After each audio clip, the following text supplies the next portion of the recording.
Hello everybody, it's Monday, so it's time for another Blood Red review. I'm here with Ian Doyle, I'm Kristian Walsh, and we're here to talk a little bit about Liverpool's 2-0 victory at Anfield over Fulham. Ian, you were there at Anfield yesterday. What did you make of the game? It was the very definition of one of those games, wasn't it?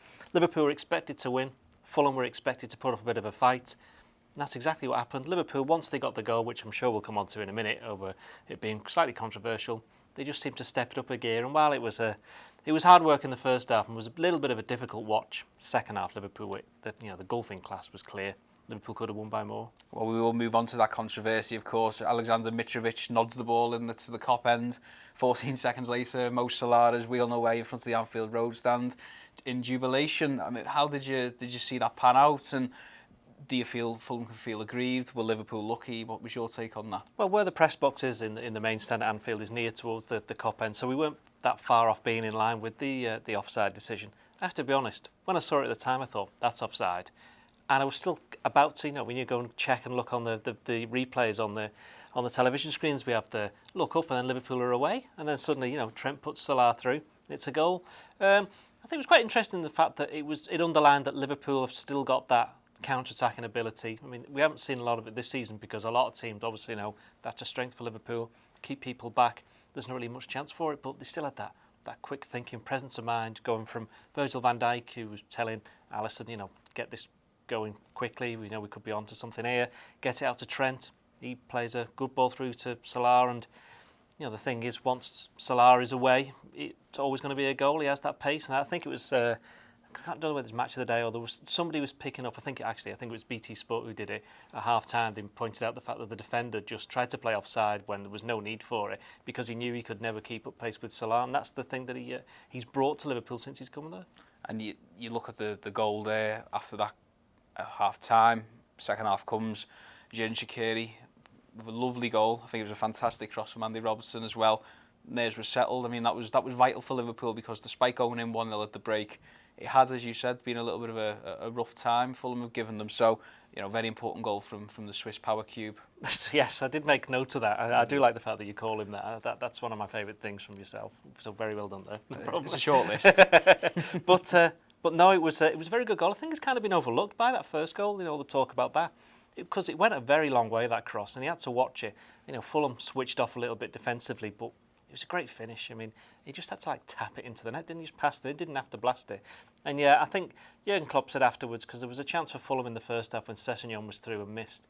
He said that the way the game was going, he felt that even if that had gone in, Liverpool still would have won because they were so concentrated and focused on what was happening during the game. And I think, again, with a little bit more care towards the end, they could have got a couple more goals. And even in the first half, Fulham's goalkeeper made a couple of good saves. So all in all, it was a routine 2-0. And a word for Andy Robertson, perhaps. The cop sang his name various times throughout the afternoon, but certainly at the end of the game as well. Just how big has his improvement been? I mean, can you believe that this is the player that Liverpool signed from relegated Hull City for £8 million?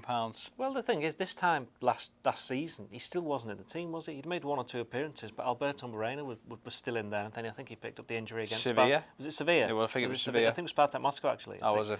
Anyway, it was a Champions League group game, whichever it was. Robertson came in, and he hasn't really let go of the position since then. He's made it his own. He's improved. I think in the first half it was interesting. I thought that there was space to be had on the left flank, and for whatever reason Liverpool didn't quite make the most of it, but in the second half they did. And it's cross again. I don't think much has been made of that, but it was a first time cross straight into the danger zone.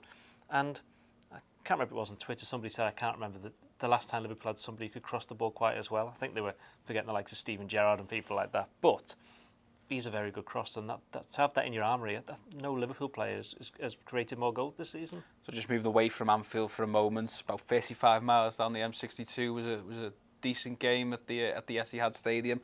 Manchester City beat Manchester United 3-1. Is it another case there of Liverpool have got the tails up, they've managed to get the noses in front, the back top of the league, and then Man City put on a performance like that? I mean, does it become discouraging at any point, or is it just a case of Liverpool have just got to concentrate on themselves and see what happens? I think they're just going to have to forget Manchester City, because if Liverpool carry on the way that they're going, they're going to end up with 90-odd points. And if another team gets more than that, you have to say, fair play. You've done very well. And I know a lot's been made about Manchester City are the greatest team ever, this, that and the other. But I can remember, I know there's been times in the past, you look at Manchester United in 1985, Liverpool in 1990, where they've started the season brilliantly, but it's for various reasons it's fallen away. And that other team, that second place team, or the team that's just dug in and kept on going and getting the results, they've come to the fore. And Liverpool will be the ones thinking, well, we hope it's them this season. Thanks very much, Ian. Be sure to let us know what you think about our comments. You can give the comments below. We'll be recording a podcast later on as well, won't we? Yes. So make sure you get your questions in for that as well. Listen out to that on our podcast feed. Thanks very much for joining us, and we'll be back in 2 weeks because now it's the international break. And indeed. Everybody loves the international break. Everybody loves the international break, especially the audience. Thanks very much for joining us. Take care.